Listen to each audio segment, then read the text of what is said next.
తెలంగాణలోని 3 పెండింగ్ స్థానాలపై కాంగ్రెస్ కసరత్తు జరుపుతోంది. ముఖ్యంగా ఖమ్మం స్థానంలో అభ్యర్థిపై పీఠమూడి నెలకొంది. దీంతో తమ కుటుంబ సభ్యులు టికెట్ ఆశిస్తున్న భట్టి విక్రమార్క, పొంగులేటి శ్రీనివాసరెడ్డి బెంగళూరులో పార్టీ అధ్యక్షుడు మల్లికార్జున ఖర్గేతో భేటీ అయ్యారు. మరోవైపు హైదరాబాద్, కరీంనగర్ స్థానాల్లో అభ్యర్థులు దాదాపుగా ఖరారయ్యారు. కరీంనగర్లో వెలిసాల రాజేందర్, హైదరాబాద్లో షమీరుల్లా ఖాన్ పేర్లను దాదాపుగా ఖరారు చేసినట్లుగా తెలుస్తోంది.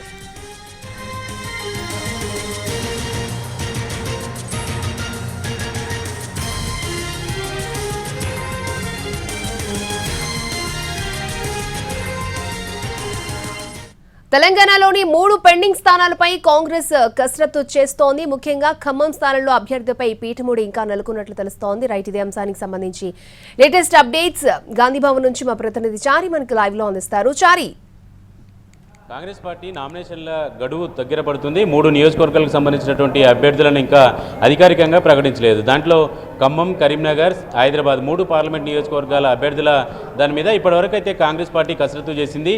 హైదరాబాద్ పార్లమెంటు నియోజకవర్గానికి డీసీసీ అధ్యక్షుడు షమీరుల్లా ఖాన్ని దాదాపు ఖరారు చేసినట్టు తెలుస్తుంది. అలాగే కరీంనగర్ పార్లమెంటు సీటుకి వెలిశాల రాజేందర్ పేరు కూడా దాదాపు ఖరారైంది. ఇక అధికారికంగా ప్రకటించాల్సినటువంటి అవసరం అయితే ఉంది. నామినేషన్ల గడువు దగ్గర పడుతున్నటువంటి నేపథ్యంలో ఇద్దరు నాయకులకి నామినేషన్కు సంబంధించి ఏర్పాట్లు చేసుకోవాలని సూచించినట్టు తెలుస్తుంది. ఇక ఖమ్మం జిల్లాకు సంబంధించి ఖమ్మం పార్లమెంటు నియోజకవర్గానికి సంబంధించినటువంటి టికెట్ విషయంలో ఇంకా పీఠముడి కొనసాగుతుంది. ఓవైపు డిప్యూటీ సీఎం భట్టి విక్రమార్క సతీమణి కోసం ప్రయత్నం చేస్తున్నారు. మరోవైపు పొంగులేటి శ్రీనివాసరెడ్డి తన కుటుంబ సభ్యులకు టికెట్ కోసం ప్రయత్నం చేసినటువంటి పరిస్థితి చూస్తున్నాం. ఈ వ్యవహారం నామినేషన్ల గడువు దగ్గర పడుతున్నటువంటి నేపథ్యంలో జాతీయ అధ్యక్షుడు ఖర్గే ఇద్దరు నాయకుల్ని కూడా బెంగళూరుకి పిలిచారు. ఉదయం భట్టి విక్రమార్క, పొంగులేటి శ్రీనివాసరెడ్డి ఇద్దరు కూడా ఖర్గేని కలిశారు. టికెట్ కేటాయింపుకు సంబంధించినటువంటి అంశంలో ఇద్దరికి నచ్చజెప్పేటువంటి ప్రయత్నం ఏదో చేసినట్టు తెలుస్తుంది. ఇద్దరిని పిలిచి ఖమ్మం పార్లమెంటు సీటుకు సంబంధించినటువంటి అభ్యర్థి ఎంపిక మీద